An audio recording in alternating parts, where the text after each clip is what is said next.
चलिए जानते हैं आज के देश और दुनिया की सिलेक्टेड काम की और महत्वपूर्ण 50 बड़ी खबरों को सिर्फ 10 मिनट में। पर अभी तक आपने इस वीडियो को लाइक नहीं किया तो लाइक कर दीजिए।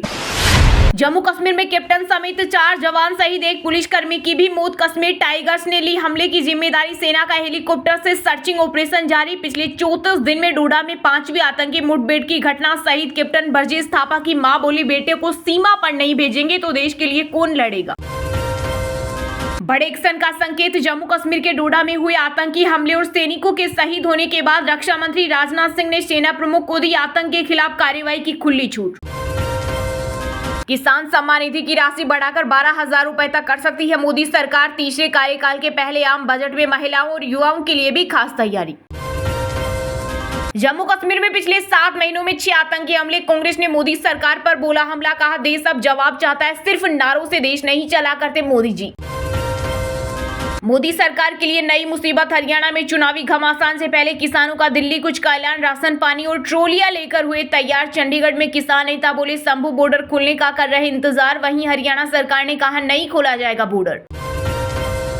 राज्यसभा में भाजपा के पास 86 सीटें और सहयोगी दलों को मिलाकर यानी एनडीए के पास 101 सीटें। सरकार को बिल पास कराने में हो सकती है परेशानी। मोदी जी आप तो कहते थे कि घर में घुसकर मारेंगे, फिर यह क्या हुआ। कश्मीर के बाद जम्मू कश्मीर में बढ़ती आतंकी घटनाओं के बीच एआईएमआईएम प्रमुख ओवैसी बोले डोडा में जो कुछ भी हुआ वह बहुत खतरनाक।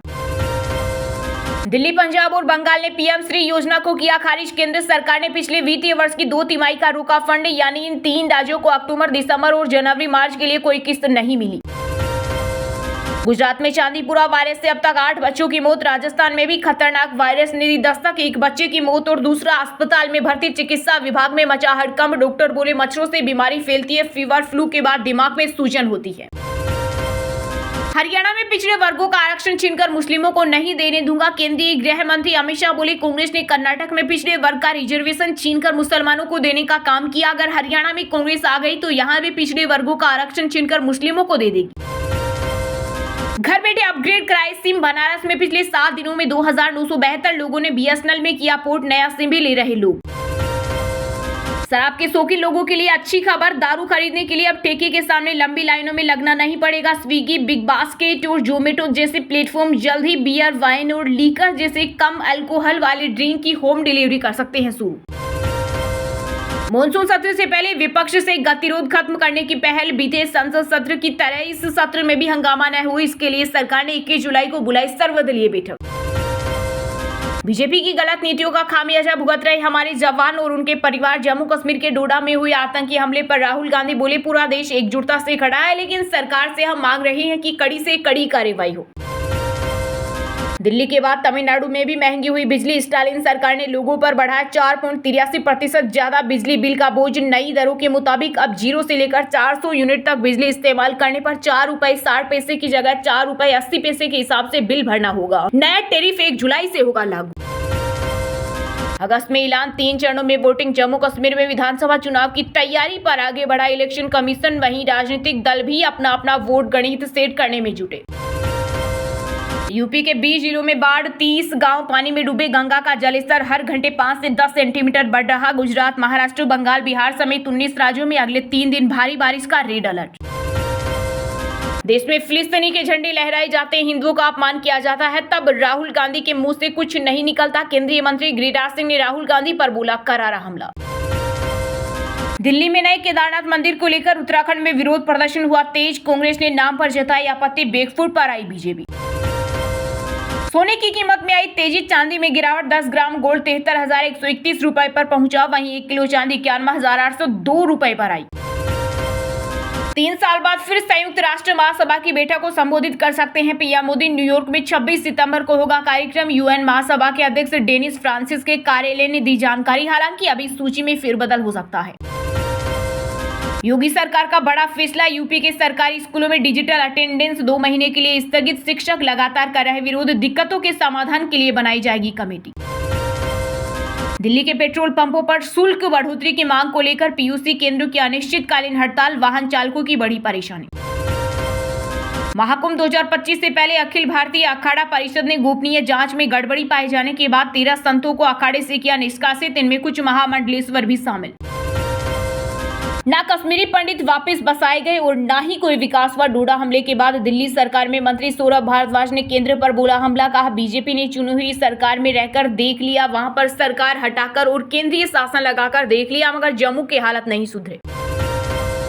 बिना तलाक दूसरी शादी करने पर कपल को मिली अनोखी सजा। सुप्रीम कोर्ट बोला पहले 6 महीने पति तो दूसरे 6 महीने पत्नी जेल में रहेगी। भजनलाल सरकार ने बनाया सड़क सुरक्षा का 10 वर्षीय प्लान। ऐसा करने वाला देश का पहला राज्य बना राजस्थान। प्रदेश में 2030 तक सड़क दुर्घटनाओं को 50% कम करने का लक्ष्य रखा गया है। दिल्ली शराब नीति मामले में आप नेता मनीष सिसोदिया की जमानत याचिका पर सुप्रीम कोर्ट ने सीबीआई ईडी को भेजा नोटिस। 29 जुलाई को होगी अगली सुनवाई। जम्मू के हिंदू गांव आतंकियों के निशाने पर 3 साल में 47 जवान शहीद। कश्मीर में क्या है लश्कर जेश की नई स्ट्रेटेजी। बजट 2024-25 की तैयारी पूरी। वित्त मंत्रालय में हलवा सेरेमनी। सीतारमण ने अधिकारियों का मुंह मीठा कराया। इस बार बजट पेश करने का रिकॉर्ड बनाएगी। सावधान, ज्यादा सिम कार्ड रखना पड़ सकता है भारी। 2 लाख का जुर्माना या फिर हो सकती है जेल। बांग्लादेशी पीएम शेख हसीना ने ड्रैगन को दिखाई लाल आंखें। बोली तीस्ता नदी से जुड़े अहम प्रोजेक्ट के लिए चीन $1 बिलियन देने के लिए तैयार, लेकिन हम चाहते हैं यह प्रोजेक्ट भारत करे। बजट से पहले कर्नाटक सरकार ने दिया कर्मचारियों को बड़ा तोहफा। वेतन में 27% से अधिक की बढ़ोतरी करने का किया ऐलान। सार्वजनिक परिसर अधिनियम के तहत 200 पूर्व सांसदों को सरकारी आवास खाली करने का मिला नोटिस। बंगले न छोड़ने पर जबरन कराई जाएगी बेदखली। भाजपा को 2, जेडीयू और हिंदुस्तानी आवाम मोर्चा को 1-1 सीट। बिहार उपचुनाव की 4 विधानसभा सीटों पर एनडीए में डील फाइनल। यूपी में पैतृक संपत्ति के विवाद होंगे खत्म। तहसील कचहरी के चक्करों से मिलेगी मुक्ति। न्यूनतम शुल्क लाने की तैयारी में प्रदेश की योगी सरकार। सुप्रीम कोर्ट को मिले 2 नए जज। राष्ट्रपति द्रौपदी मुर्मू ने जम्मू कश्मीर हाईकोर्ट के मुख्य न्यायाधीश कोटेश्वर सिंह और मद्रास हाईकोर्ट के जज आर महादेवन की नियुक्ति को दी मंजूरी। असम के सीएम हेमंत बिस्वा शर्मा बोले राज्य में केवल 8 लोगों के सीए के तहत आए आवेदन। बाहर से आए लोग इसी के तहत अप्लाई करें। कई बंगाली हिंदू फॉरेन ट्रिब्यूनल से जा रहे। यूपी के मुरादाबाद में डिजिटल हाजिरी के विरोध में गरजे शिक्षक। 83 टीचर्स ने दिया इस्तीफा। इसके अलावा प्रदर्शन में पुरानी पेंशन बहाली, 12 द्वितीय शनिवार अवकाश, अर्ध आकस्मिक अवकाश, निःशुल्क चिकित्सा सुविधा देने समेत कई मांगों को उठाया। अब अर्बन नक्सल का होगा खात्मा। महाराष्ट्र की शिंदे सरकार ला रही नया बिल। ये बिल पास होते ही सरकार के पास किसी भी नक्सल संगठन को गैर कानूनी घोषित करने का अधिकार होगा। पूर्व क्रिकेटर युवराज, हरभजन, सुरेश रैना ने दिव्यांग की एक्टिंग कर बनाया वीडियो। यूजर्स बोली यह डिसेबल्ड का अपमान। एफआईआर दर्ज, भज्जी ने माफी मांगी। रूस के साथ अपने मजबूत संबंधों का इस्तेमाल करके यूक्रेन युद्ध रुकवाएं भारत। अमेरिका के विदेश विभाग के प्रवक्ता मैथ्यू मिलर ने की भारत से बड़ी अपील। अब भारत बांग्लादेश संयुक्त रूप से करेंगे सीमा की चौकसी। भारत के बीएसएफ और बांग्लादेश के बीजीसी ने लिया बड़ा फैसला। सुप्रीम कोर्ट ने अडानी हिंडनबर्ग मामले में रिव्यू पिटीशन की खारिज। ग्रुप पर लगे स्टॉक प्राइस मैनिपुलेशन की जांच एसआईटी सीबीआई को ट्रांसफर करने से किया था इनकार। यूपी में सीएम योगी के निर्देश के बाद पुलिस की तर्ज पर होगी होमगार्ड स्वयं सेवकों की भर्ती। सिपाही भर्ती की तरह ही होगी लिखित परीक्षा। ग्लेशियर पर मंदिर, देवी कुंड को बना डाला स्विमिंग पूल। उत्तराखंड के बागेश्वर में बाबा चैतन्य आकाश ने मां भगवती के नाम पर किया झूल। कहा देवी भगवती सपने में आई थी और पहाड़ों पर मंदिर बनाने का आदेश दिया था। अंबानी परिवार ने अपने कर्मचारियों के लिए रखा भव्य रिसेप्शन। इस दौरान कोविड से उबरकर अभिनेता अक्षय कुमार वाइफ संग पहुंचे। आरपीएससी में 45 पदों पर और बिहार बिजली विभाग में 2610 पदों पर निकली बम्पर वैकेंसी। वही भारतीय डाक विभाग में 44,228 पदों पर नौकरी पाने का सुनहरा मौका। इसके अलावा सभी सरकारी नौकरियों की लेटेस्ट अपडेट पाने के लिए गूगल में अभी विजिट करें rklet.in वेबसाइट पर। महाराष्ट्र में विधानसभा चुनाव की तैयारी में जुटी बीजेपी पार्टी प्रदेश अध्यक्ष बावनकुले बोले महायुति के गठबंधन में बड़े भाई की भूमिका में रहेगी भाजपा। चर्चित ट्रेनी आईएएस अधिकारी पूजा खेड़कर पर नई मुसीबत। अब घर पर चलेगा बुलडोजर। अतिक्रमण पर मिला नोटिस मगर अभी तक नहीं आया कोई जवाब। कहीं और नहीं हो सकता केदारनाथ धाम। दिल्ली में केदारनाथ मंदिर निर्माण को लेकर उपजे विवाद पर बोले उत्तराखंड के सीएम धामी। कहा प्रतीकात्मक रूप में अनेक स्थानों पर मंदिर बने लेकिन वे धामों का स्थान नहीं ले सकते। ट्रंप के हमलावर ने पहले प्रैक्टिस की फिर गोली चलाई। 2 दिन की तैयारी, बेडरूम तक पहुंची एफबीआई को। अब तक क्या क्या पता चला। आकाशीय बिजली गिरने से 3 बच्चों की मौत। भोपाल इंदौर में तेज बारिश। शाजापुर में गांव का संपर्क टूटा। उज्जैन में सड़कों पर 1.5 फीट पानी भरा। चीन और रूस का संयुक्त नौसैनिक अभ्यास, नाटो के खिलाफ प्रशांत महासागर में एक साथ भरी हुंकार। भगवान के भंडार से सोने की चोरी, ज्योतिष पीठ के शंकराचार्य स्वामी एवी मुक्तेश्वरानंद ने केदारनाथ धाम में 228 किलो सोने का घोटाला होने का लगाया आरोप। एडटेक कंपनी बायजूस के खिलाफ शुरू होगी दिवालिया कार्रवाई, एनसीएलटी ने स्वीकार की बीसीसीआई की याचिका, कंपनी ने नहीं चुका 158 करोड़। लोकसभा चुनाव में मिली हार के बाद एक्शन में बसपा सुप्रीमो मायावती, कानपुर, चित्रकूट और झांसी मंडल के मुख्य सेक्टर इंचार्ज को हटाया। दूसरे दलों की आए नेताओं ने पहुंचाया नुकसान, उत्तराखंड उपचुनाव में बीजेपी की हार पर प्रदेश अध्यक्ष महेंद्र भट्ट का बड़ा बयान, बोले टिकट देने के फैसले का विश्लेषण करने की जरूरत है और यदि कोई गलती हुई तो उसे सुधारा जाएगा। अडानी ग्रुप जल्द ही जेपी सीमेंट का कर सकता अधिग्रहण, कंपनी के एसेट को खरीदने के प्लान पर पहले से ही काम कर रहा ग्रुप। डोनाल्ड ट्रंप कान पर पट्टी बांधकर पार्टी कन्वेंशन में पहुंचे, हमले के बाद रिपब्लिकन पार्टी ने चुना राष्ट्रपति उम्मीदवार, इस दौरान वी लव ट्रंप के लगे नारे। चलिए अब जानते हैं जो आम आदमी के काम की और फायदेमंद खबरें हैं उनको विस्तार से। पर इससे पहले अभी तक आपने इस वीडियो को लाइक नहीं किया तो लाइक कर दीजिए।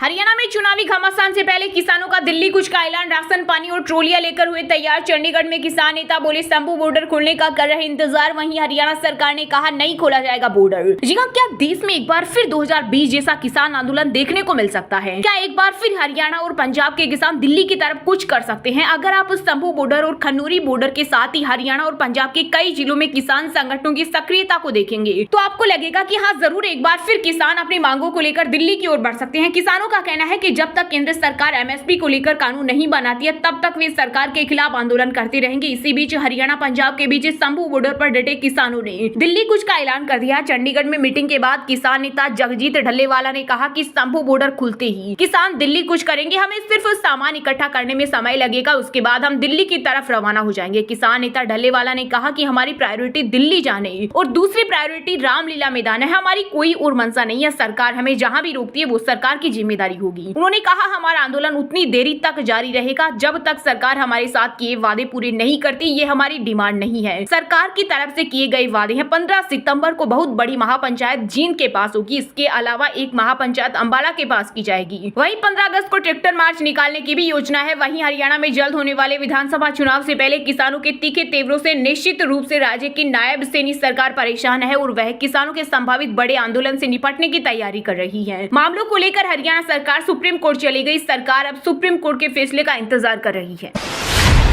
किसान सम्मान निधि की राशि बढ़ाकर 12,000 रुपए तक कर सकती है मोदी सरकार। 3.0 के पहले आम बजट में महिलाओं और युवाओं के लिए भी खास तैयारी। जी हां, मोदी सरकार 3.0 के पहले आम बजट से सभी वर्ग के लोगों को खासी उम्मीदें हैं। निम्न और मध्य वर्ग को सरकार महत्वाकांक्षी योजनाओं के जरिए विशेष लाभ दे सकती है। नौकरी पेशा लोगों के लिए भी आयकर छूट सीमा बढ़ाए जाने और स्लैब में परिवर्तन किए जाने की चर्चाएं हैं। बदले हुए समीकरणों के बीच सरकार के लिए यह बजट सहयोगी दलों की अपने राज्यों की मांगों के चलते चुनौतियों से भरा भी है। केंद्र सरकार पर हर वर्ग की झोली में कुछ न कुछ डालने का दबाव है। चूंकि इस वर्ष के अंत तक झारखंड, महाराष्ट्र, हरियाणा और जम्मू कश्मीर में चुनाव सामने है, ऐसे में बजट पर इन राज्यों के लोगों की भी उम्मीदें टिकी हैं। राजनीतिक रूप से सरकार को मतदाताओं को साधने की भी कवायद करनी पड़ रही है, इसलिए 23 जुलाई को आम बजट में कुछ बड़ी घोषणाएं हो सकती है। किसे क्या मिलने की उम्मीद है? नौकरी पेशा को कयास लगाए जा रहे हैं कि सरकार आयकर छूट सीमा में बदलाव करेगी, इससे मध्य वर्ग और नौकरी पेशा लोगों को खासा लाभ होगा। साथ ही न्यू पेंशन स्कीम को ज्यादा आकर्षक बनाया जा सकता है, जिसको लेकर अभी तक सरकारी कर्मचारी नाखुश हैं। किसानों के लिए सरकार किसान सम्मान निधि सालाना 6,000 रुपए से बढ़ाकर 10 से 12,000 रुपए कर सकती है। कृषि उत्पादों पर जीएसटी की दरों को कम करने का फैसला भी हो सकता है। मजदूरों के लिए मनरेगा के तहत मजदूरी दिवस को 100 से बढ़ाकर 150 दिन किया जा सकता है। मनरेगा मजदूरों को कृषि क्षेत्र के साथ जोड़ने का फैसला भी लिया जा सकता है। युवाओं को सरकार के ऊपर सबसे ज्यादा दबाव रोजगार के अवसर पैदा करने का है, इसलिए स्किल डेवलपमेंट और रोजगार पैदा करने वाले क्षेत्रों का बजट आवंटन बढ़ाने की संभावना है। अग्निवीर जैसी योजनाओं में भी सैनिकों को ज्यादा वित्तीय लाभ देने का ऐलान किया जा सकता है। महिलाओं के लिए, महिलाओं की बेहतरी के लिए रसोई गैस से लेकर स्वास्थ्य सेवाओं के लिए सब्सिडी दिया जा सकता है। महिलाओं को टैक्स छूट देने पर भी सरकार विचार कर सकती है। ये छूट काफी अलग हो सकती है और मैरिज, रोजगार की स्थिति और माता पिता की जिम्मेदारियों जैसे कारकों पर निर्भर हो सकते हैं।